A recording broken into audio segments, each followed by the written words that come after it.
Selamat pagi, sejahtera, shalom Ibu Bapak, Saudara-saudara jemaat sejahtera di DKI Jakarta yang diberkati Tuhan. Salam sehat semua.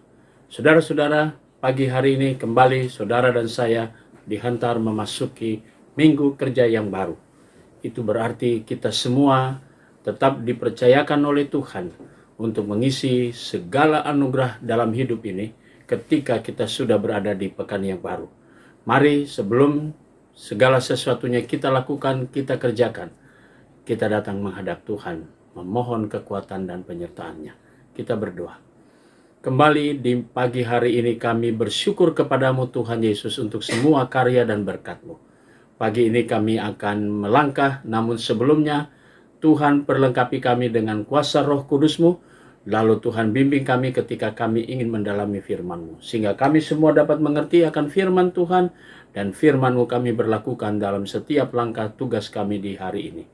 Kami mau serahkan seluruh doa syukur kami di pagi hari ini dalam nama Yesus Kristus, firman yang hidup.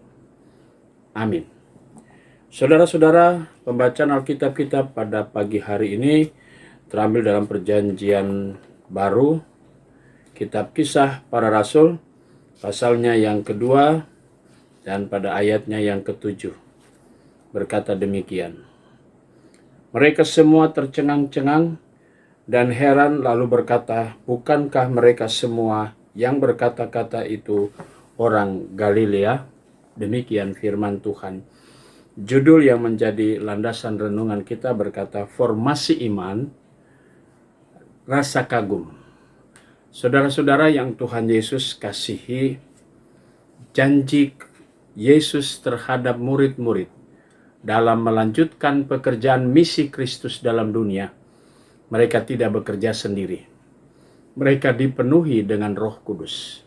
Peristiwa Pentakosta memberikan gambaran bahwa dengan kehadiran Roh Kudus dalam rupa lidah-lidah api, menunjukkan bahwa setiap pribadi, para murid disucikan, dimurnikan dengan kuasa Roh Kudus, sehingga semua yang keluar dari mulut mereka itu berasal dari kuasa Roh Kudus.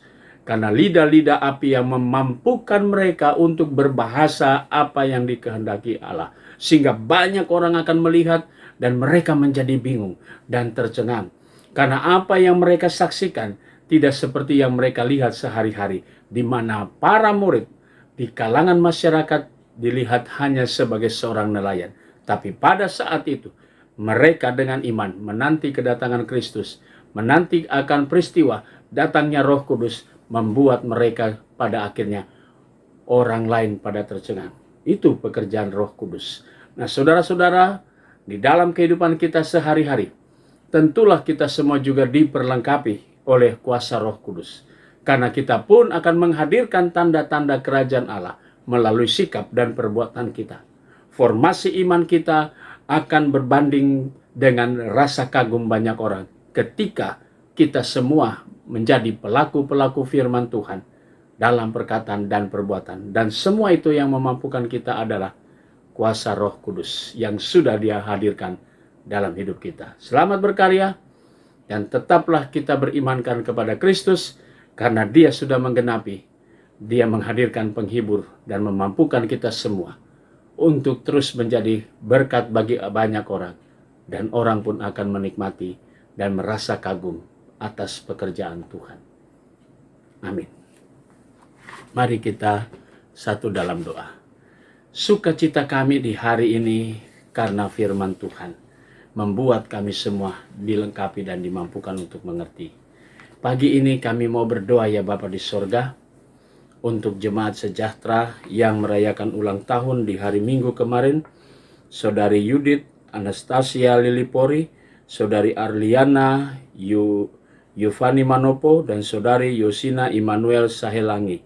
Tuhan memberkati sukacita saudara-saudara kami di hari Minggu kemarin menikmati pertambahan usia mereka. Demikian juga dengan keluarga Bapak Benyamin Tobing dan Ibu Mulati Tobing, keluarga Bapak Saud Rudolf Kartinus Lubis dan Ibu Eti Sukarti, dan keluarga Bapak Martinus Subekti dan Ibu Sheni Utami. Tuhan memberkati sukacita keluarga-keluarga yang pada hari Minggu kemarin bertambah usia. Kami berdoa untuk jemaat Tuhan yang pada hari ini merayakan pertambahan usia mereka. Saudari Francisca Dewi Tri Utami, Bapak Mener Franz Manopo, Saudara Markus Andri Adam, dan adik Angelita Ramotiani Tobing. Tuhan memberkati sukacita saudara-saudara kami atas pertambahan usia mereka. Kami berdoa juga untuk keluarga-keluarga. Pagi hari ini kami berdoa untuk keluarga Bapak Yosua Indardi dan keluarga Bapak Givano Manusiwa. Tuhan Yesus memberkati keluarga-keluarga ini dengan berkat Tuhan. Demikian juga kami berdoa untuk jemaat Tuhan yang dalam keadaan tubuh yang lemah, sektor pelayanan 1. Kami mau berdoa untuk Bapak Gultom, Penatua Sutarno, dan Ibu Dian Kristianti dalam proses pemulihan. Kami menyerahkan semua saudara-saudara dan jemaat Tuhan yang kami kasih yang dalam keadaan tubuh mereka yang lemah. Kami juga mau berdoa untuk pegawai kantor gereja. Kami mau berdoa juga untuk koster keamanan bahkan Satgas COVID-19, jemaat sejahtera. Tuhan memberkati pribadi-pribadi, bahkan juga memberkati keluarga mereka masing-masing. Kami berdoa untuk Vikaris Rocky Yunus dalam menjalankan panggilan pengutusannya sepanjang masa vikariatnya. Kami berdoa untuk jemaat-jemaat GPIB dimanapun mereka berada. Kami mau berdoa juga untuk pelayan firman dan sakramen. Tuhan Yesus memberkati dalam pelayanan, dalam kehidupan, bersama keluarga, bahkan secara khusus. Kami berdoa untuk Pendeta Emeritus Metan Vanuan masih dalam perawatannya. Tuhan Yesus memberkati. Terima kasih Bapa di sorga. Kami berdoa untuk Majelis Sinode GPIB. Kami mau berdoa juga untuk BP Mupol Jakarta Selatan. Diberkatilah seluruh pelayanan kami bersama, keluarga kami, bahkan karya kerja kami. Inilah doa syukur kami di pagi hari ini. Kami naikkan semuanya di dalam nama Yesus Kristus, Tuhan dan Juru Selamat kami yang hidup. Amin. Selamat pagi, selamat berkarya. Tuhan memberkati saudara.